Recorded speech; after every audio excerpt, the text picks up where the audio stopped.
मुर्दाबाद मुर्दाबाद पाकिस्तान मुर्दाबाद मुर्दाबाद मुर्दाबाद पाकिस्तान मुर्दाबाद मुर्दाबाद मुर्दाबाद पाकिस्तान मुर्दाबाद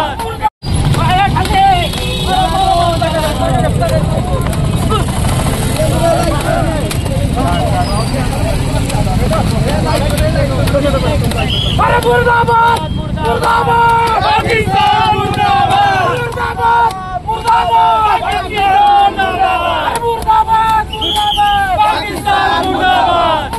बघा, गेले 11 वर्ष हे हिंदूंच्या हातात असलेलं हिंदूंचं राष्ट्र म्हणून आजपर्यंत आपल्या मनावर बिंबवलंय आणि हे हिंदू राष्ट्र असताना हिंदूंवरच हल्ला होत असेल तरी फार मोठी शोकांतिक आहे। हे या सरकारचं अपयश आहे असं मी सांगू इच्छितो। सरकारच्या हातात जे काही आपली सत्ता दिली, हा देश दिलाय, हा अतिशय असुरक्षित ठिकाणी असं मला वाटतंय। मी या ज्या गोष्टीचं समर्थन करतोय त्याला काही कारण आहेत। जर तुम्ही स्वतःहून म्हणत असाल की कटेंगे बटेंगे हिंदू आहे तो सब आहे, तर तुमच्या आजचं हिंदू कुठे गेला?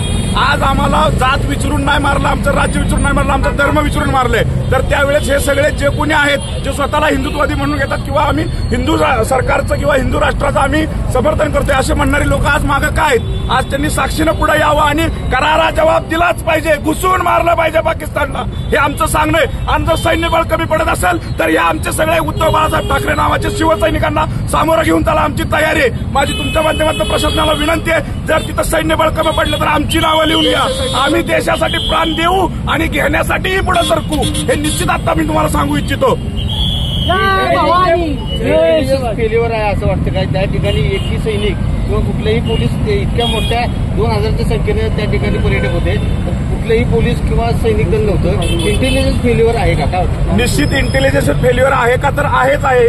40 मिनिटं फायरिंग होत असताना देखील तिथला एकही पोलीस किंवा तिथलं जे स्थानिक प्रशासन आहे किंवा केंद्राच्या ज्या काही संस्था काम करतात या सगळ्या गोष्टीसाठी त्यांच्यापैकी एकही पदाधिकारी किंवा एकही त्यांचा कर्मचारी तिथे उपलब्ध झाला नाही किंवा वेळेला पोहोचू शकला नाही, म्हणजे हे या सरकारचं या इंटेलिजन्सचं फेल्युअर आहे का? तर निश्चित हे अपयश आहे।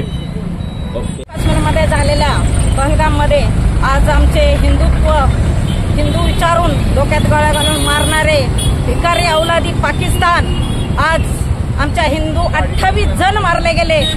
माझं एक सांगणं आहे की देशाचे गृहमंत्री आहेत, पंतप्रधान आहेत, ज्यावेळेस पहिला भ्याड हल्ला झाला त्याच वेळेस जर कडक भूमिका घेतली असती तर माझे आज 28 हिंदू मृत पावले नसते।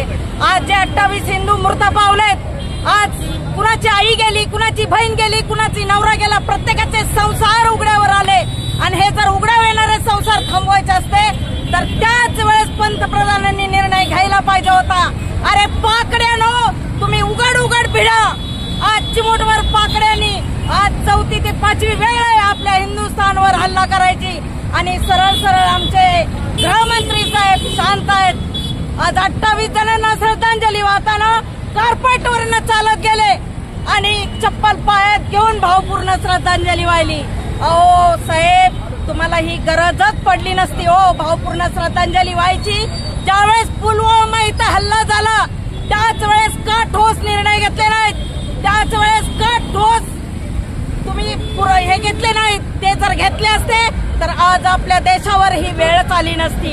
आणि अशा संकटात देश असताना, अशा संकटात माझे पर्यटक असताना आज उपमुख्यमंत्र्यांचे नरेश मस्के म्हणतायत विमानाने घरपोच आम्ही पाठवले।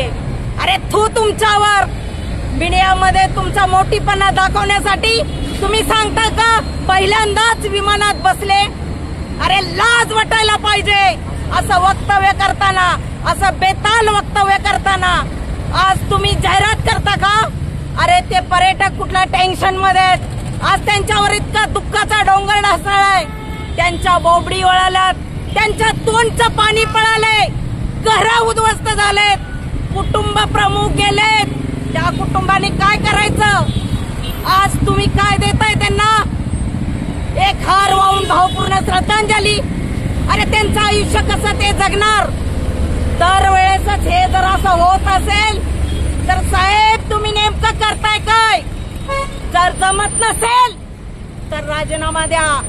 अहो आमचे तुम्हाला स्पष्ट राऊत साहेबांनी सांगितलंय अशा गोष्टीत आम्ही तुमच्या सोबत आहोत. राजकारण राजकारणाच्या जागेवर राहील. पण तुम्ही जर असे गेम आणि असं जर गनिमी काळा करत असेल आणि जर हिंदूंना सपोर्ट करत नसेल तर माझा हिंदू आज धोक्यात आहे. आणि हा धोक्यात जर बाहेर काढायचा असेल तर हिंदूंना माझा आव्हान आहे, सगळे हिंदुत्व एकत्र व्हा. अजून वेळ गेली नाही. अजून असे किती बळी जाणार आहेत. अरे आज त्यांच्यावर वेळ आली, उद्या आपल्या हित येईल आणि आलीच. आज सातारा जिल्ह्यातील माझा एक पर्यटक, माझा एक नातेवाईक मृत बळी पडला. अरे विचारून तुम्ही गोळ्या घालतात. हिंदू आहे, डोक्यात गोळी मारली, जाऊन सांगा मोदीला. असं वक्तव्य करता लाज वाटाय पाहिजे. अरे हा पाकड्यांचा, अरे पाकड्यांचा, अरे पाकड्या लोकांचा